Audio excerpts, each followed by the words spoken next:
This is the first page. It's not one of the best, but it's all right. June the 7th, 1857. Ooh, that hurts. And that.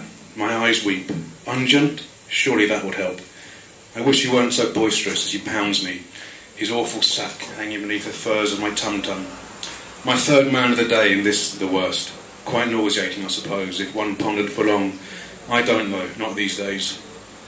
Things never were so bleak. For once I led a life of glamour. It's quite excellent. Damson pie at 11, beer pots to sup, ladies to touch here and there, and other places rarely mentioned in literature. My background was excellent. My luncheons were boisterous and included several courses. My education was first class, my manners impeccable. The same is no longer true. I was a younger man than now, 32 years, 7 months and 19 days, when everything's changed for the worst. I'm older now, but slim nonetheless. Jesus Christ, was I dishy. I sported terrific side whiskers and an impressive middle part, hair dressed with Macassar oil, but set off my scarf pins and pearl buttons just so. It was claimed that the visitor could style his hairs in my front tooth, so shiny were my fangs.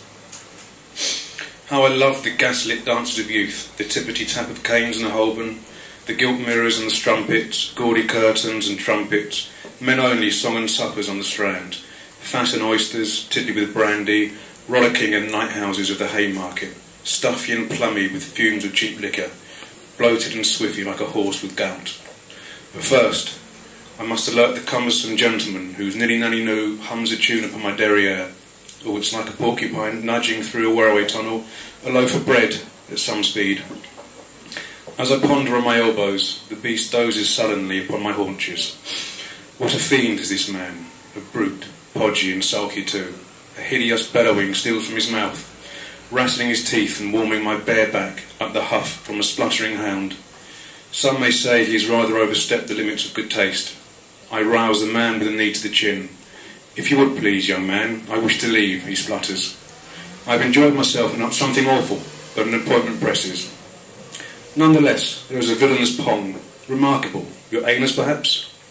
He dressed in a hurry, pantaloons flinging whiffs of cigars across the room as he battled for purchase. He struggled indecorously, wedging one foot beneath the bed, while with the other he performed a bizarre sort of jig. By God, you beastly drawers, I shall have you, my word, I swear I will. Never again, never again. Open now, you heavens, and swoop me from this monstrous hell. By Christ, never again will I lower myself to such foul depths. Never, never, maybe for a wonk, and if so, beseech me, my lord, nothing more. He went on thus, guzzled by rage, and down he went. A veritable Beelzebub, indeed. The landlady will wonder about the hullabaloo. Poor Mrs. Goff. I snuffed the candle upon my sooted sill, flicking its miserable glow against my curtain, wriggling to get beyond the cheap lace of second-hand lodgings and into the celerity of the Strand, the belching lanes of Piccadilly, the dream of life outside. Perhaps a flame shall follow its master, nestled in tight breeches and a light rouge into the smudge of omnibuses, the pelt of hackney carriages and the awful rumpus of life. But perhaps not. Perhaps the lick of orange shine, the pansy flutter of the dripping flame, is content here to watch this repulsion. Its wick to be snuffed out, surely is the joy for my life. The cackle of harlots floats up from without my window and takes me back to my younger days. Because once, not so long ago, I owned a powerful crust and could have bathed in pate if I wished. But I didn't, for that would be unhealthy. These days I left men for cash. My life, in short, is a disgrace. Gets worse. And we've got a brief murder. The killer leaps from the shadows, blackened hair as black as a deed he seeks to do. The nasty blow to the man's windpipe knocks the very stuffing from him, and he falls to the ground, a mighty sigh from the lungs, breathing on the fetid puddles that stink the alley so. There is a touch of the exotic about the man in black, something strange, small eyes and a bizarre hue. Few round here have seen the likes of him, yet today no one will see this, nor the blade that pierces the dying man's chest, then his throat, then his eyes, a savage ritual of death dripping with horror.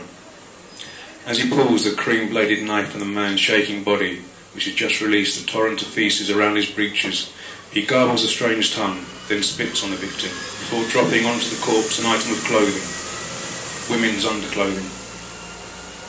A bit about his history.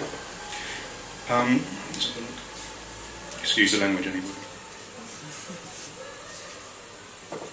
I was by no means a novice with the ladies. Indeed, like many swells of my age, had I heard the bleating of low women, mucky women, hairy women, and one woman whose breast was so beastly that I ran from the scene in the terrible tiz.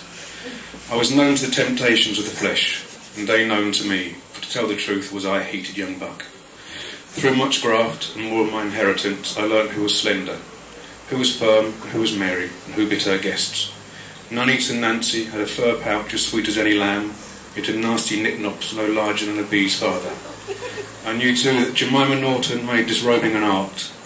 Her aunt Samantha was a toast of Holborn for her prominent hills, while her grandmother was famed for a parsley bed. Over the years and many nights I had left the oyster house at Piccadilly, half tipsy with a randy doodle, and doffed my hat for swift relief in a doorway. Oh, how I'd wiled away the dark hours of February chills, rampant hands fondling my balls in my pocket, admiring the nippy sweet streetwalkers and the echoes of Burlington Arcade. I'd spotted the signals glittered to men on the prowl in the Haymarket's hell corner, and heavens I bitten. In short, I knew the ways of the lady, and knew little limits. I had nuzzled well-bred daughters beneath pianos, had freckled the toots of schoolmarms, fuddled the snatch of females many years my junior, milkmaids and seamstresses and cooks. I too had canoodled with madams thrice my years, grey as goblins yet spicy to boot. Frankly, I'd effed left, right and centre. Oh life, how things change. What misery awaits a man who lives to see his first hairs turn white. Then he meets Sally and he falls in love with her. Things go a bit wrong. Perhaps I needed her to make of me a better man, improve my several failings, and nuzzle my soul. My existence required perhaps some enrichment.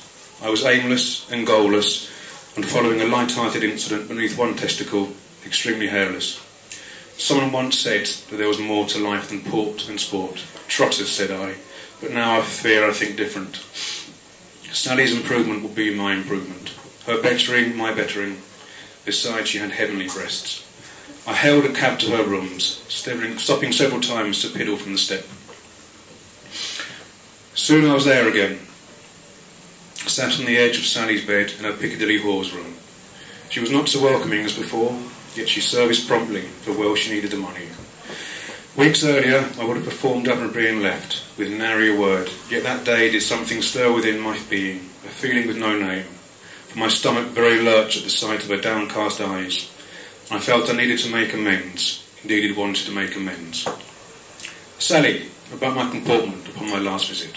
Begging your pardon, sir. My behaviour. What of it? I'm a whore, you're a mister and he pays me well. Ain't no more to be said. But Sally, dear, begging your pardon, sir, I ain't no one's dear, and her eyes fair lit with venom. Of course. What I sought to say was that in any way I did offend you all. Sir, please, let us speak no more of it. If you want me titties for less, I can't really, because I need the money.